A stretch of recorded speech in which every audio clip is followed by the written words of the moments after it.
Você está no canal Sabedoria Sem Limites. Conhecimento para crescer de forma infinita. Bem-vindo ao canal Sabedoria Sem Limites. Hoje você vai ouvir uma das mensagens mais profundas de Neville Goddard, Fora desse Mundo. Neville foi um dos maiores mestres do poder da mente e da imaginação. Ele dedicou sua vida a ensinar que tudo o que o homem experimenta no mundo externo é apenas o reflexo do que ele imagina ser verdadeiro em seu mundo interior. Nesta obra, Neville revela que o tempo não é linear e que o futuro já existe, aguardando apenas que você o viva mentalmente, com fé e sentimento. Ele nos convida a sair do mundo das aparências e entrar no mundo invisível da consciência criadora, onde todas as possibilidades já estão disponíveis. Aproveite e inscreva-se no canal. Curta o vídeo para não perder esse e mais conteúdos valiosos que contribuem para seu desenvolvimento pessoal e espiritual. Agora, relaxe, feche os olhos, ajuste o volume e acalme a mente e permita-se absorver esse conhecimento de Neville Goddard. Fora desse Mundo por Neville Goddard. Capítulo 1. Pensando na quarta dimensão. E agora vos tenho dito antes que aconteça, para que quando acontecer, vós creiais. João 14, 29. Muitas pessoas, eu inclusive, já observaram eventos antes que eles ocorressem. Isto é, antes que acontecessem neste mundo de 3 dimensões.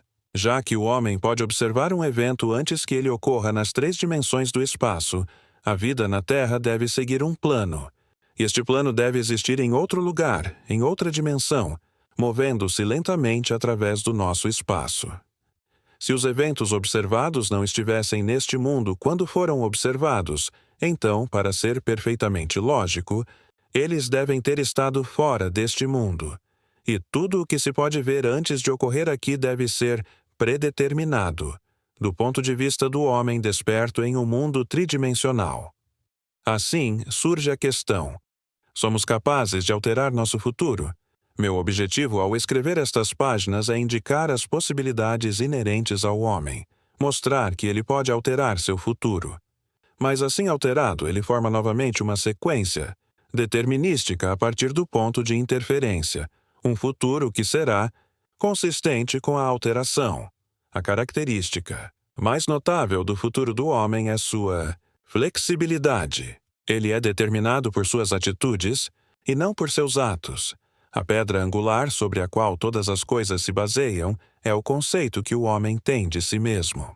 Ele age como age e tem as experiências que tem porque seu conceito de si mesmo é o que é e por nenhuma outra razão.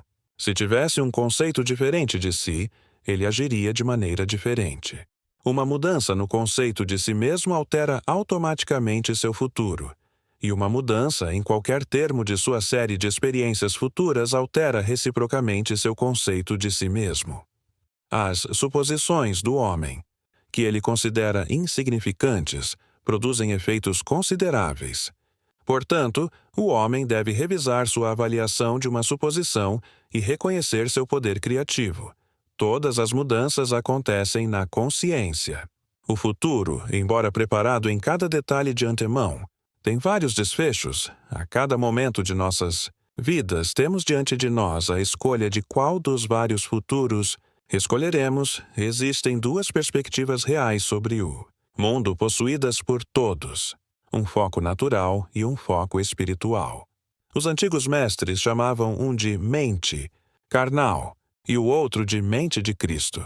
Podemos diferenciá-los como consciência comum e desperta, governada pelos nossos sentidos, e uma imaginação controlada, governada pelo desejo. Reconhecemos esses 2 centros, distintos de pensamento na afirmação: o homem natural não compreende as coisas do Espírito de Deus, pois para ele são loucura, e não pode entendê-las porque elas se discernem espiritualmente. 1 Coríntios 2:14. A visão natural limita a realidade ao momento chamado agora. Para a visão natural, passado e futuro são puramente imaginários. A visão espiritual, por outro lado, vê o conteúdo do tempo. Vê os eventos tão distintos e separados quanto objetos no espaço. O passado e o futuro são um todo presente para a visão espiritual. O que é mental e subjetivo para o homem natural é concreto e objetivo para o homem espiritual. O hábito de ver apenas aquilo que nossos sentidos permitem nos torna totalmente cegos para o que, de outra forma, poderíamos ver. Para cultivar a faculdade de ver o invisível, devemos frequentemente desvincular deliberadamente nossas mentes das evidências dos sentidos e focar nossa atenção em um estado invisível, sentindo-o mentalmente e percebendo-o até que tenha toda a nitidez da realidade. O pensamento concentrado e sincero, focado em uma direção particular, afasta outras sensações e faz com que desapareçam. Basta concentrar-se no estado desejado para vê-lo. O hábito de retirar a atenção da região da sensação e de concentrá-la no invisível desenvolve nossa perspectiva espiritual e nos permite penetrar além do mundo dos sentidos e ver o que é invisível, porque as coisas invisíveis dele, desde a criação do mundo, são claramente vistas. Romanos 1:20. Essa visão é completamente independente das faculdades naturais. Abra-a e vivifique-a.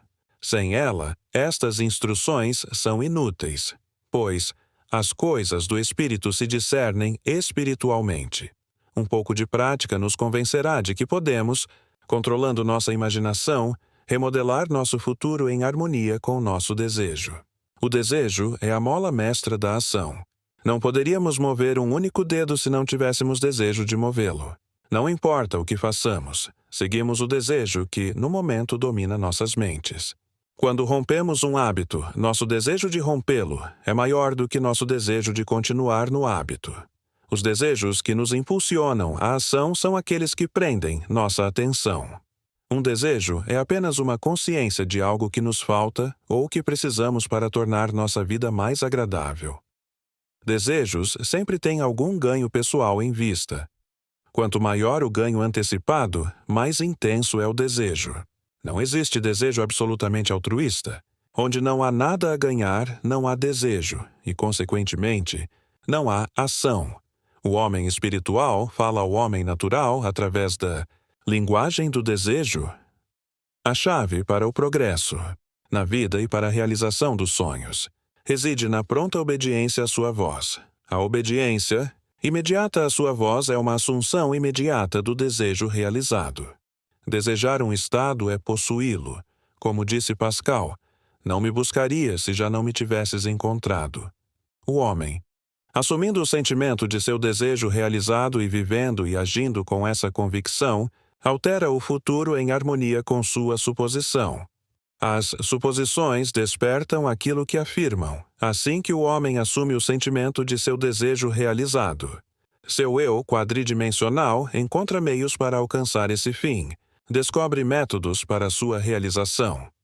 Não conheço definição mais clara dos meios pelos quais realizamos nossos desejos do que experimentar, na imaginação, o que experimentaríamos na carne se alcançássemos nosso objetivo. Essa experiência do fim determina os meios. Com sua perspectiva mais ampla, o eu quadridimensional então constrói os meios necessários para realizar o fim aceito. A mente indisciplinada acha difícil assumir um estado negado pelos sentidos. Aqui está uma técnica que facilita encontrar eventos antes que ocorram, para chamar coisas que não são vistas como se fossem. Romanos 4:17. As pessoas têm o hábito de menosprezar a importância das coisas simples. Mas esta fórmula simples para mudar o futuro foi descoberta após anos de busca e experimentação. O primeiro passo para mudar o futuro é o desejo, ou seja, defina seu objetivo. Saiba definitivamente o que você quer. Em segundo lugar, construa um evento que você acredita encontrar após a realização de seu desejo. Um evento que implique a realização do seu desejo, algo que tenha a ação do eu predominante. Em terceiro lugar, imobilize o corpo físico e induza um estado semelhante ao sono. Deite-se em uma cama ou relaxe em uma cadeira e imagine que está com sono. Então, com as pálpebras fechadas e sua atenção focada na ação que você pretende experimentar, na imaginação, sinta-se mentalmente dentro da ação proposta, imaginando. O tempo todo que você está realmente executando a ação aqui e agora, você deve sempre participar da ação imaginária, não apenas observar de fora, mas sentir que está realmente realizando a ação para que a sensação imaginária seja real para você. É importante sempre lembrar que a ação proposta deve seguir a realização do seu desejo. E, também, você deve se sentir dentro da ação até que ela tenha toda a vivacidade e nitidez da realidade. Por exemplo, suponha que você deseja uma promoção no trabalho. Ser parabenizado seria um evento que você encontraria após a realização do seu desejo. Tendo escolhido esta ação como aquela que você experimentará na imaginação, imobilize o corpo físico e induza um estado semelhante ao sono, um estado sonolento, mas em que você ainda pode controlar a direção de seus pensamentos, um estado em que você está atento sem esforço. Agora, imagine que um amigo está diante de você. Coloque sua mão imaginária na dele. Primeiro sinta-a sólida e real. Depois, conduza uma conversa imaginária com ele em harmonia com a ação. Não visualize-se à distância no espaço ou no tempo sendo parabenizado por sua boa sorte. Em vez disso, faça o lá ser aqui e o futuro ser agora. O evento futuro é uma realidade agora em um mundo dimensionalmente maior. E, curiosamente agora, em um mundo dimensionalmente maior, é equivalente ao aqui no espaço tridimensional do dia a dia. A diferença entre sentir-se em ação, aqui e agora, e visualizar-se em ação como se estivesse em uma tela de cinema, é a diferença entre sucesso e fracasso. A diferença será apreciada se você agora se imaginar subindo uma escada. Em seguida, com as pálpebras fechadas, imagine que uma escada está bem à sua frente e sinta que você está realmente subindo. Desejo, imobilidade física beirando o sono, e ação imaginária na qual o eu predomina em sensação, aqui e agora. Não são apenas fatores importantes para alterar o futuro, mas condições essenciais para projetar conscientemente o eu espiritual. Se quando o corpo físico está imobilizado, adquirimos a ideia de fazer algo, e imaginamos que estamos fazendo isso aqui e agora, mantendo a ação imaginária sentida até que o sono se instaure, é provável que despertemos, fora do corpo físico para nos encontrar em um mundo dimensionalmente maior, com um foco maior e realmente fazendo o que desejávamos e imaginávamos estar fazendo na carne, mas, quer despertemos lá ou não, estamos realmente realizando a ação no mundo quadridimensional e a reencenaremos no futuro, aqui no mundo tridimensional. A experiência me ensinou a restringir a ação imaginária, condensar a ideia que será o objeto de nossa meditação em um único ato e reencená-la repetidamente até que tenha a sensação de realidade. Caso contrário, a atenção se dispersará ao longo de uma trilha associativa, e uma multidão de imagens associadas será apresentada à nossa atenção. Em poucos segundos, elas nos levarão centenas de quilômetros de nosso objetivo em ponto de espaço, e anos de distância em ponto de tempo. Se decidirmos subir um determinado lance de escada, porque é o evento provável a seguir a realização de nosso desejo, devemos restringir a ação a subir esse lance de escada. Se nossa atenção se desviar, devemos trazê-la de volta à tarefa de subir o lance de escada e continuar fazendo isso até que a ação imaginária tenha toda a solidez e nitidez da realidade.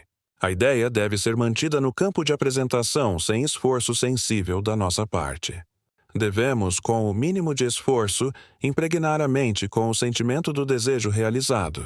A sonolência facilita a mudança porque favorece a atenção sem esforço, mas não deve ser levada ao estágio do sono, no qual não seremos mais capazes de controlar os movimentos da atenção, mas sim um grau moderado de sonolência em que ainda podemos direcionar nossos pensamentos. Uma maneira muito eficaz de incorporar um desejo é assumir o sentimento do desejo realizado, e então, em um estado relaxado e sonolento, repetir repetidamente, como uma canção de ninar, qualquer frase curta que implique a realização do desejo, como obrigado, como se estivéssemos nos dirigindo a um poder superior por tê-lo feito por nós. Se, no entanto, buscamos uma projeção consciente em um mundo dimensionalmente maior, devemos manter a ação até que o sono se instale. Experimente na imaginação, com toda a nitidez da realidade, o que seria experienciado na carne caso atingisse seu objetivo. E você, com o tempo, encontrará isso na carne como encontrou na imaginação. Alimente a mente com premissas, isto é, afirmações presumidas como verdadeiras, porque suposições, embora irreais para os sentidos, se persistidas até que tenham sensação de realidade, se solidificarão em fatos. Para uma suposição, todos os meios que promovem sua realização são bons. Ela influencia o comportamento de todos, inspirando em todos os movimentos, ações e palavras que tendem ao seu cumprimento. Para entender como o homem molda seu futuro em harmonia com sua suposição, devemos saber o que entendemos por um mundo dimensionalmente maior, pois é a esse mundo que vamos para alterar nosso futuro. A observação de um evento antes de ele ocorrer implica que o evento está predeterminado do ponto de vista do homem no mundo tridimensional. Portanto, para mudar as condições aqui nas 3 dimensões do espaço, devemos primeiro mudá-las nas 4 dimensões do espaço. O homem não sabe exatamente o que significa um mundo dimensionalmente maior e, sem dúvida, negaria a existência de um eu dimensionalmente maior. Ele está bastante familiarizado com as 3 dimensões de comprimento, largura e altura, e sente que, se houvesse uma 4ª dimensão, ela deveria ser tão óbvia para ele quanto as dimensões de comprimento, largura e altura. Uma dimensão não é uma linha. É qualquer maneira de medir algo que seja totalmente diferente de todas as outras formas. Ou seja, para medir um sólido quadridimensionalmente, simplesmente o medimos em qualquer direção, exceto em suas dimensões de comprimento, largura e altura. Existe outra maneira de medir um objeto além de suas dimensões de comprimento, largura e altura. O tempo mede minha vida sem empregar as 3 dimensões de comprimento, largura e altura. Não existe objeto instantâneo. Sua aparição e desaparecimento são mensuráveis.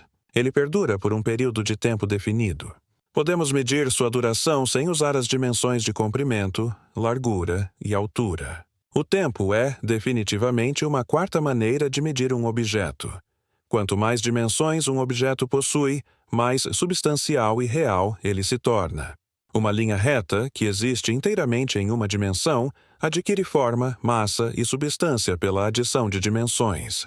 Que nova qualidade o tempo, a 4ª dimensão, conferiria que o tornaria tão vastamente superior aos sólidos quanto os sólidos são superiores às superfícies e estas às linhas. O tempo é um meio para mudanças na experiência porque todas as mudanças levam tempo. A nova qualidade é a mutabilidade. Observe que, se cortarmos um sólido ao meio, sua seção transversal será uma superfície. Ao cortar uma superfície ao meio, obtemos uma linha. E ao cortar uma linha ao meio, obtemos um ponto.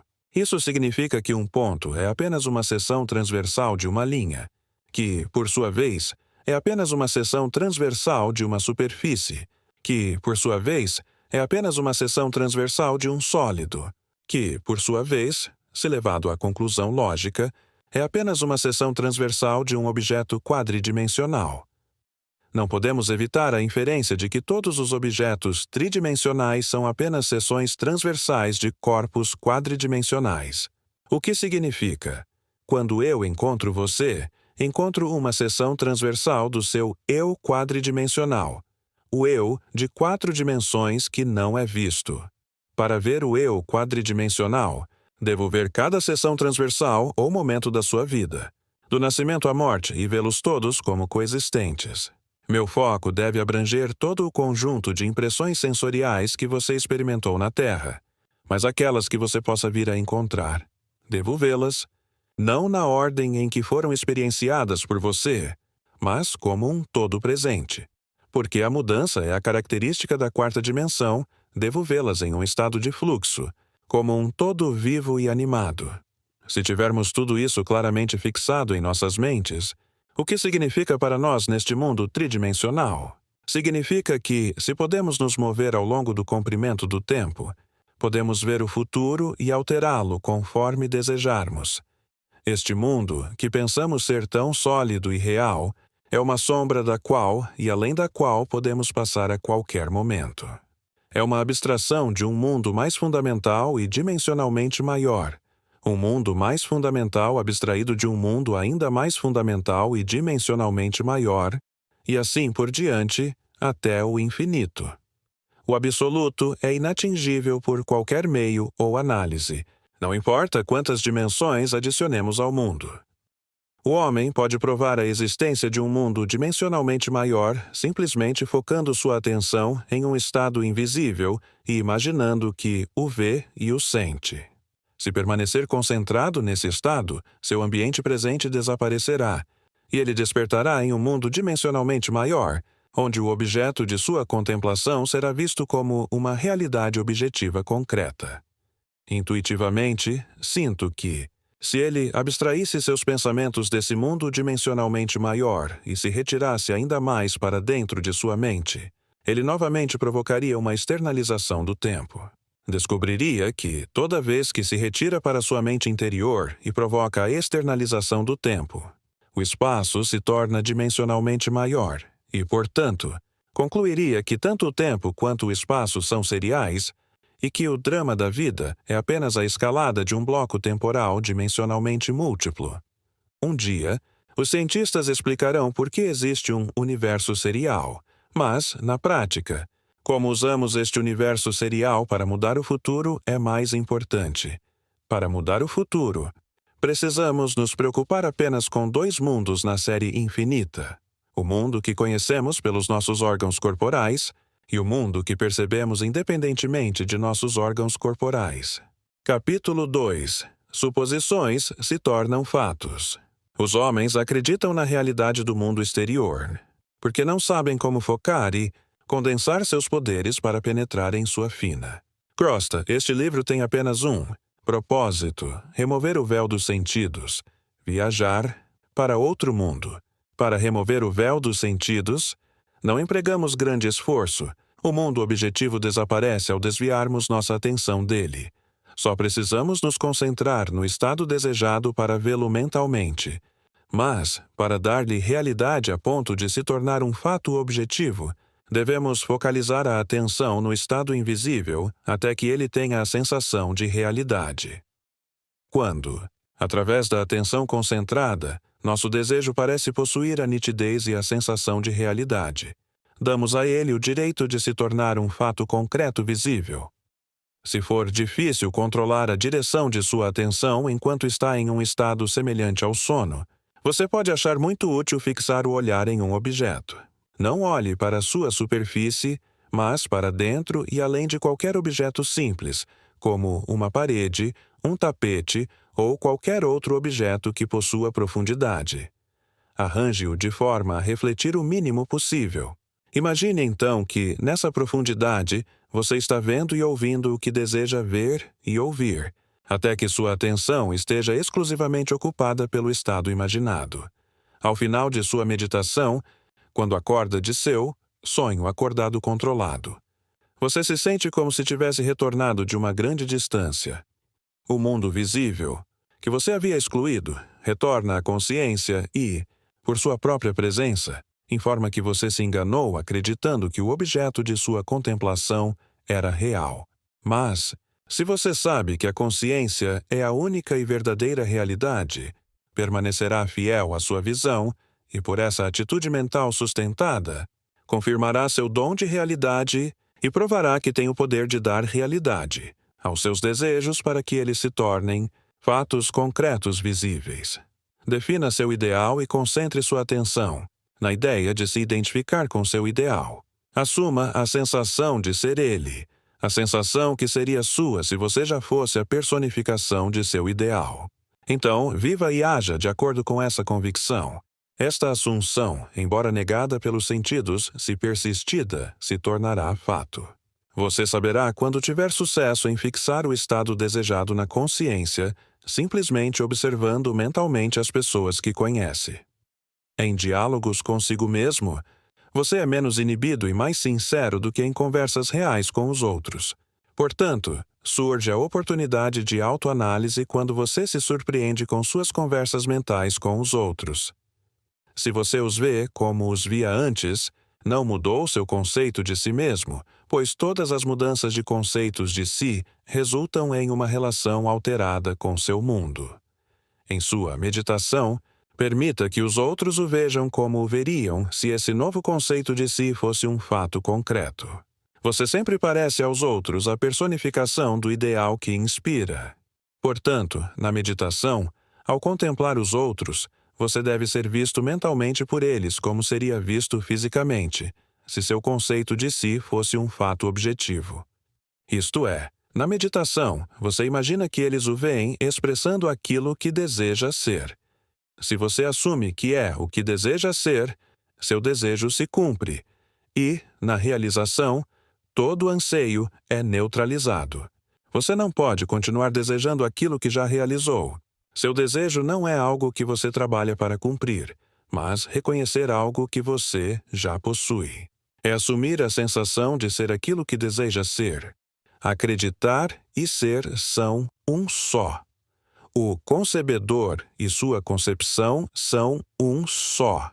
Portanto, aquilo que você concebe ser nunca pode estar tão distante a ponto de sequer estar próximo, pois proximidade implica separação.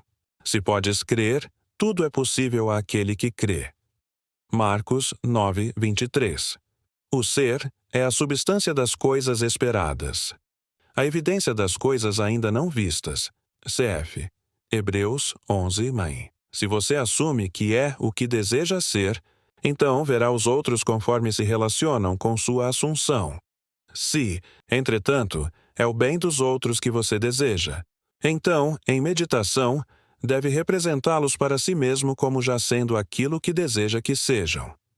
É através do desejo que você se eleva acima de sua esfera presente, e o caminho do anseio à realização é encurtado à medida que você experimenta na imaginação o que experimentaria na carne, se já fosse a personificação do ideal que deseja ser.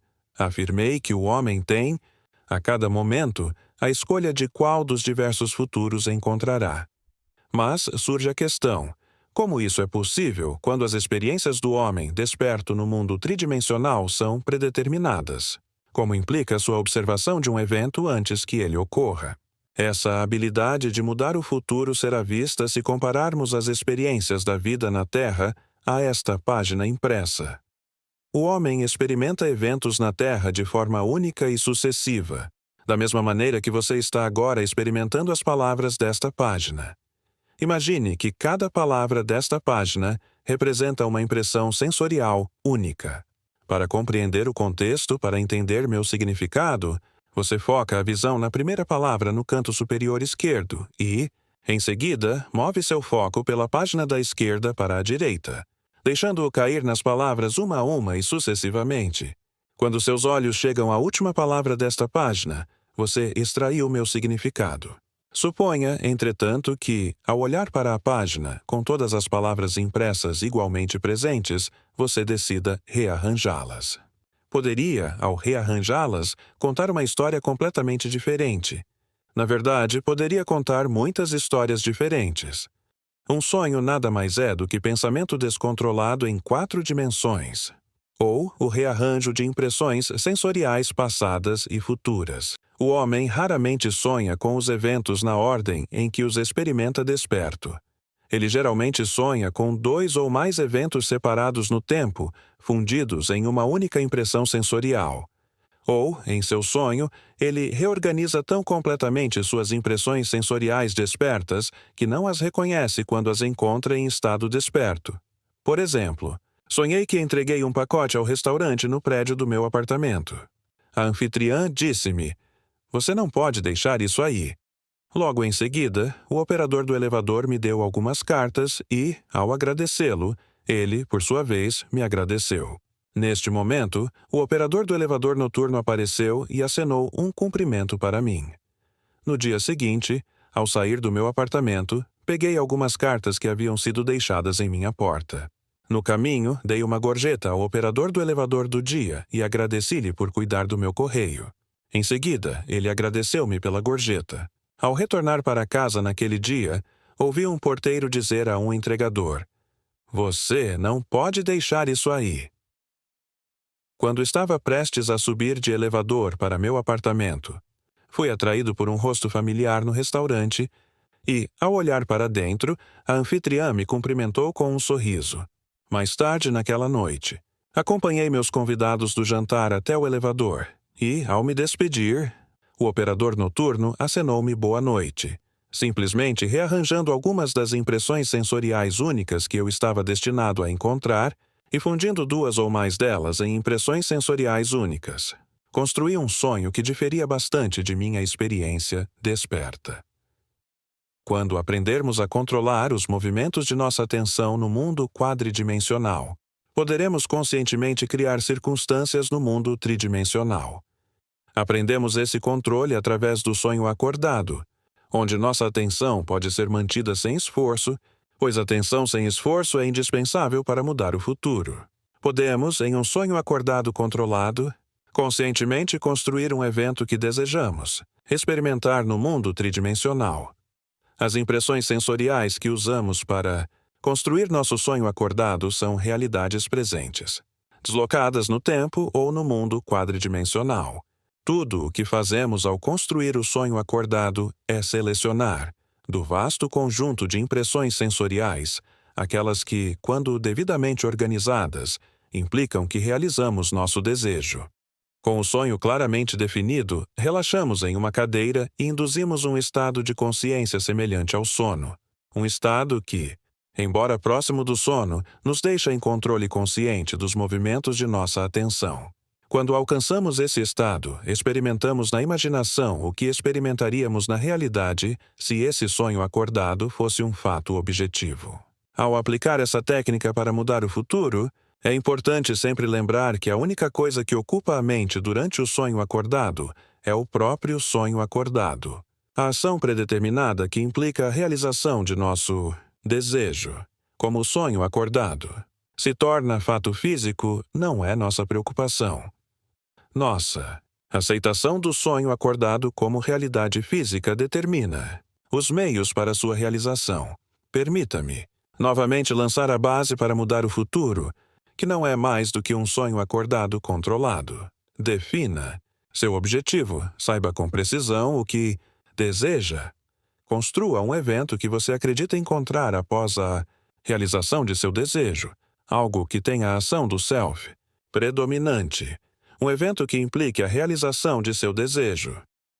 Imobilize o corpo físico e induza um estado de consciência semelhante ao sono. Então, sinta mentalmente a si mesmo na ação proposta, imaginando o tempo todo que está realmente executando a ação aqui e agora, para que experimente na imaginação o que experimentaria na carne se estivesse agora realizando seu objetivo. A experiência me convenceu de que este é o modo perfeito de alcançar meu objetivo. No entanto, meus próprios muitos fracassos me condenariam se eu sugerisse que dominei completamente os movimentos de minha atenção. Posso, entretanto, com o antigo mestre, dizer: uma coisa faço, esquecendo-me das coisas que ficam para trás e avançando para as que estão à frente. Prossigo para o alvo, para o prêmio. Filipenses 3, 13, 14. Capítulo 3. Poder da imaginação. Conhecereis a verdade, e a verdade vos libertará. João 8, 32. Os homens afirmam que um julgamento verdadeiro deve se conformar à realidade externa a que se refere. Isso significa que, se eu, enquanto preso, sugerir a mim mesmo que sou livre e conseguir acreditar que sou livre, é verdade que acredito em minha liberdade. Mas não se segue que eu seja livre, pois posso ser vítima de ilusão. Mas, devido às minhas próprias experiências, passei a acreditar em tantas coisas estranhas que vejo pouca razão para duvidar da verdade de coisas que estão além da minha experiência. Os antigos mestres nos advertiram a não julgar pelas aparências porque, diziam eles, a verdade não precisa se conformar à realidade externa a que se refere. Eles afirmavam que damos falso testemunho se imaginamos o mal contra outro, que, não importa quão real pareça nossa crença, quão verdadeiramente ela se conforma à realidade externa a que se refere, se não liberta aquele de quem temos a crença. Ela é falsa e, portanto, um julgamento falso. Somos chamados a negar as evidências de nossos sentidos e imaginar como verdadeiras para nosso próximo aquelas coisas que o libertam. Conhecereis a verdade, e a verdade vos libertará.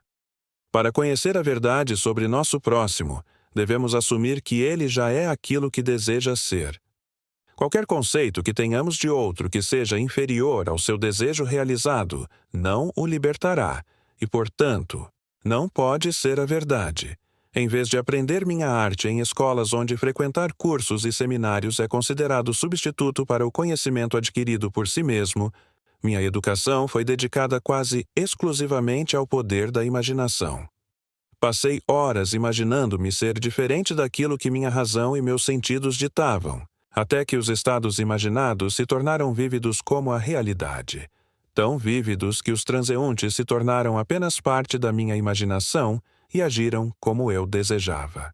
Pelo poder da imaginação, minha fantasia conduzia a deles e ditava-lhes o comportamento e o discurso que mantinham entre si enquanto eu estava identificado com meu estado imaginado. A imaginação do homem é o próprio homem. E o mundo, como a imaginação o vê, é o mundo real. Mas é nosso dever imaginar tudo o que é belo e de boa reputação. Filipenses 4:8. Porque o Senhor não vê como vê o homem. Porque o homem olha para a aparência exterior, mas o Senhor olha para o coração. 1 Samuel 16:7. Pois, como imagina em seu coração, assim é ele.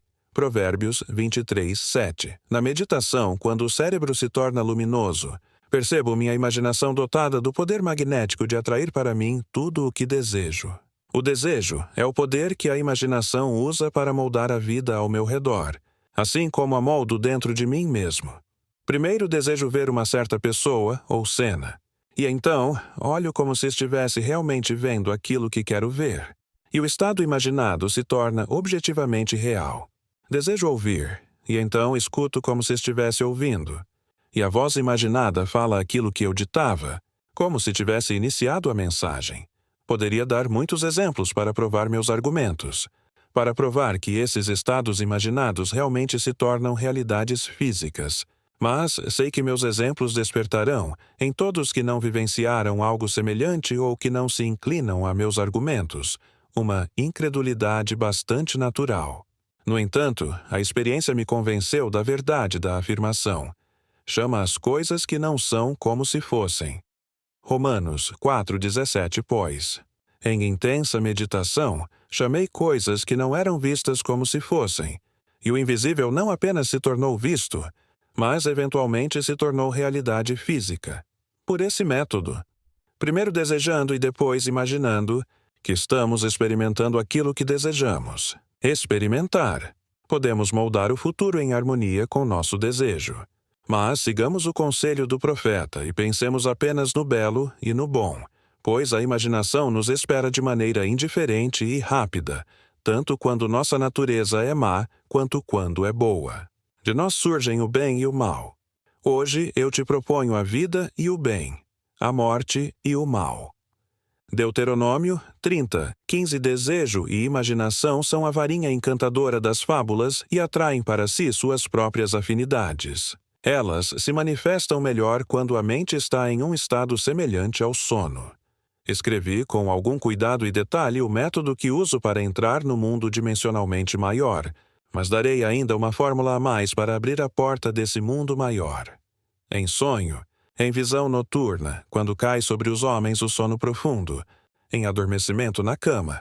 Então ele abre os ouvidos dos homens e sela sua instrução. Jó 33:15-16 no sonho. Geralmente somos servos de nossa visão e não seus mestres, mas a fantasia interna do sonho pode ser transformada em realidade externa. No sonho, assim como na meditação, deslizamos deste mundo para um mundo dimensionalmente maior. E sei que as formas no sonho não são imagens planas bidimensionais como os psicólogos modernos acreditam. São realidades substanciais do mundo dimensionalmente maior, e posso agarrá-las. Descobri que, se me surpreender sonhando, posso segurar qualquer forma inanimada ou estacionária do sonho. Uma cadeira, uma mesa, uma escada, uma árvore, e, ao comandar acordar, segurando firmemente o objeto do sonho, Sou puxado através de mim mesmo com a distinta sensação de despertar do sonho. Acordo em outra esfera segurando o objeto do meu sonho, para perceber que não sou mais servo de minha visão, mas seu mestre, pois estou plenamente consciente e no controle dos movimentos da minha atenção. É nesse estado totalmente consciente, quando controlamos a direção do pensamento, que chamamos coisas que não são vistas como se fossem. Nesse estado, chamamos as coisas desejando-as e assumindo a sensação de nosso desejo cumprido. Ao contrário do mundo tridimensional, onde há um intervalo entre nossa assunção e seu cumprimento, no mundo dimensionalmente maior há uma realização imediata de nossa assunção. A realidade externa reflete instantaneamente nossa assunção. Aqui não há necessidade de esperar 4 meses até a colheita. Ver João 4:35. Olhamos novamente como se víssemos, e eis que os campos já estão prontos para a colheita. Neste mundo dimensionalmente maior, não necessitareis lutar. Posicionai-vos, ficai firmes e vede a salvação do Senhor convosco. 2 Crônicas 20:17. E porque esse mundo maior atravessa lentamente nosso mundo tridimensional, podemos, pelo poder da imaginação, moldar nosso mundo em harmonia com nosso desejo. Olhe como se visse. Ouça como se escutasse. Estenda sua mão imaginária como se tocasse. E suas assunções se tornarão fatos.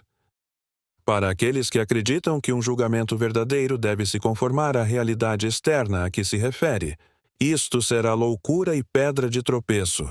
1 Coríntios 1:23. Mas eu prego e pratico a fixação na consciência daquilo que o homem deseja realizar. A experiência me convence de que atitudes mentais fixas, que não se conformam à realidade externa a que se referem e são, portanto chamadas de imaginárias, coisas que não são, trarão, ainda assim, a nulidade às coisas que são. 1 Coríntios 1:28. Não desejo escrever um livro de maravilhas, mas sim voltar a mente do homem para a única e verdadeira realidade que os antigos mestres adoravam como Deus.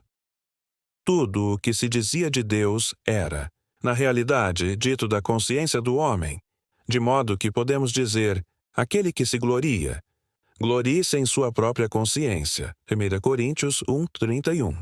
1 Coríntios 10:17, 18. Mas glorie-se aquele que se gloria em compreender e conhecer a mim, que eu sou o Senhor, que exerce benignidade, juízo e justiça na terra. Jeremias 9:24. Nenhum homem precisa de ajuda para aplicar esta lei da consciência. Eu sou é a autodefinição do absoluto, a raiz da qual tudo cresce. Eu sou a videira. João 15:1, 15:5. Qual é a sua resposta à eterna pergunta? Quem sou eu? Sua resposta determina o papel que você desempenha no drama do mundo. Sua resposta, isto é, seu conceito de si mesmo, não precisa se conformar à realidade externa a que se refere. Esta grande verdade é revelada nas afirmações. Que o fraco diga, eu sou forte. Joel 3:10. Olhe para as boas resoluções com que muitos anos novos passados estão sobrecarregados. Viveram um pouco e depois morreram. Por quê? Porque foram cortados de sua raiz. Assuma que você é aquilo que deseja ser. Experimente na imaginação o que experimentaria na carne se já fosse aquilo que deseja ser. Permaneça fiel à sua assunção, para que se defina como aquilo que assumiu. As coisas não têm vida se são cortadas de suas raízes, e nossa consciência, nosso eu sou, é a raiz de tudo o que surge em nosso mundo. Se não crermos que eu sou, morrereis em vossos pecados. João 8:24. Isto é, se não, acreditar que já sou aquilo que desejo ser, permanecerei como sou e morrerei em meu conceito presente de si mesmo. Não há poder fora da consciência do homem para ressuscitar e dar vida àquilo que o homem deseja experimentar.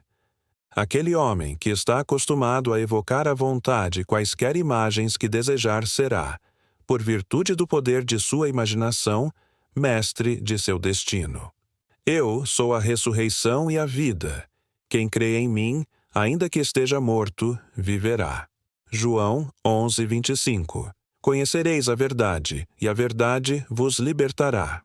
Capítulo 4. Ninguém a mudar, senão a si mesmo. E por causa deles me santifico, para que também eles sejam santificados na verdade. João 17, 19.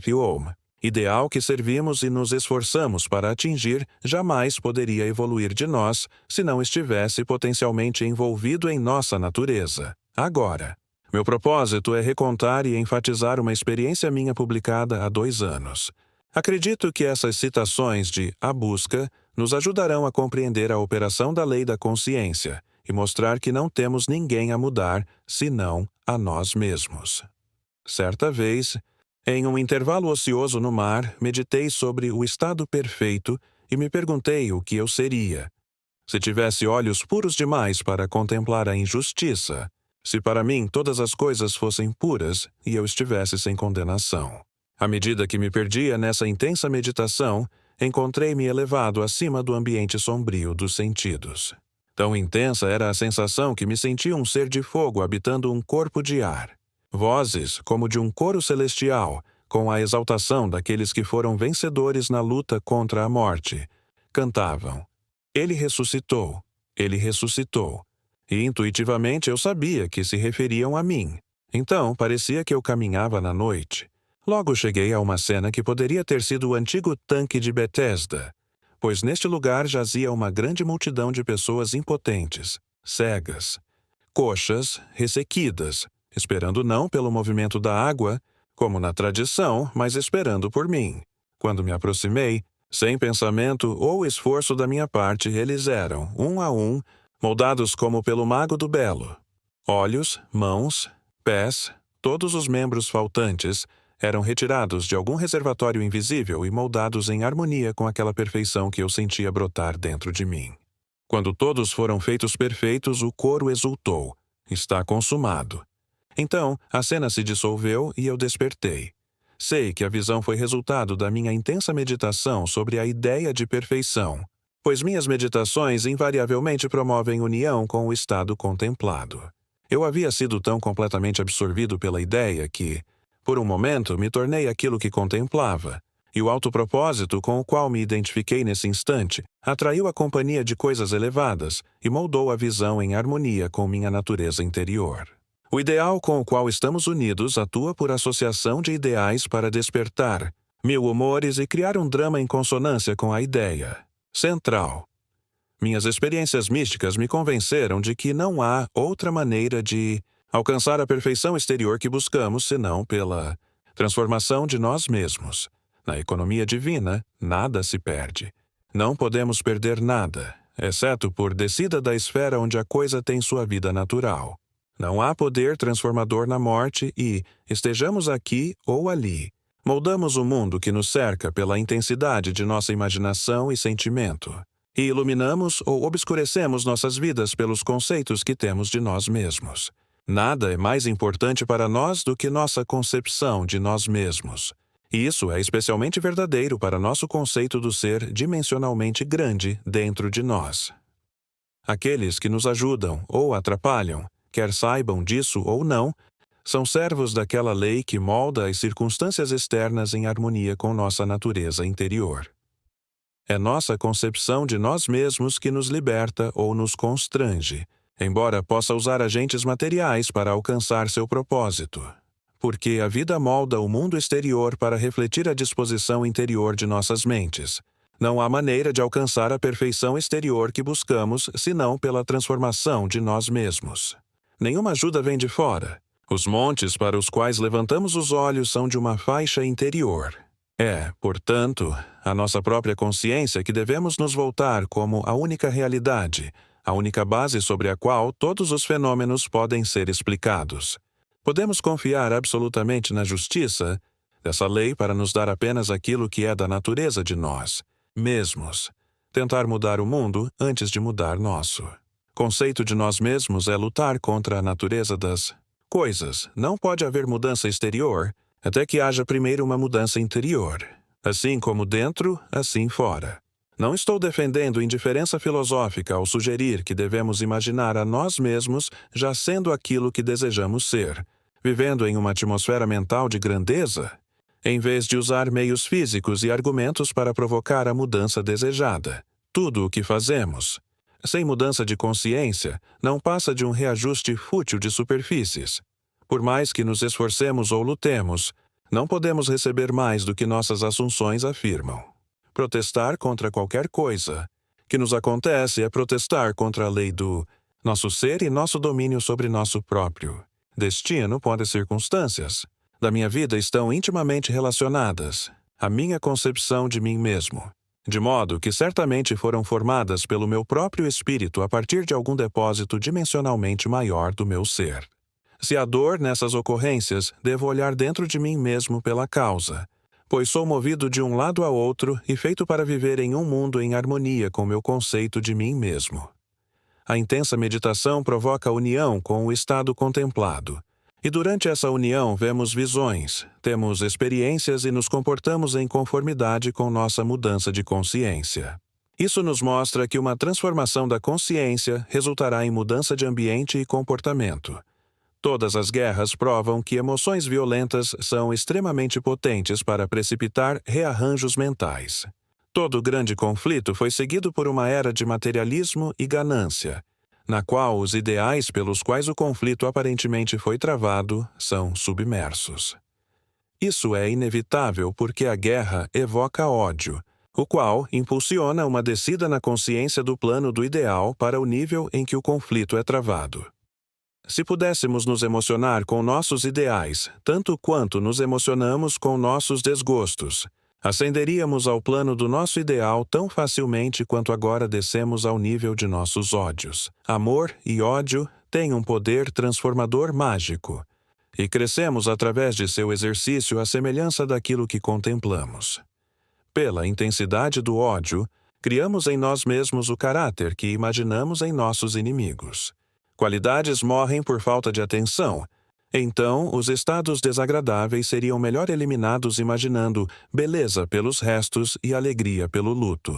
Isaías 61, 3. Em vez de ataques diretos ao estado do qual desejamos nos libertar.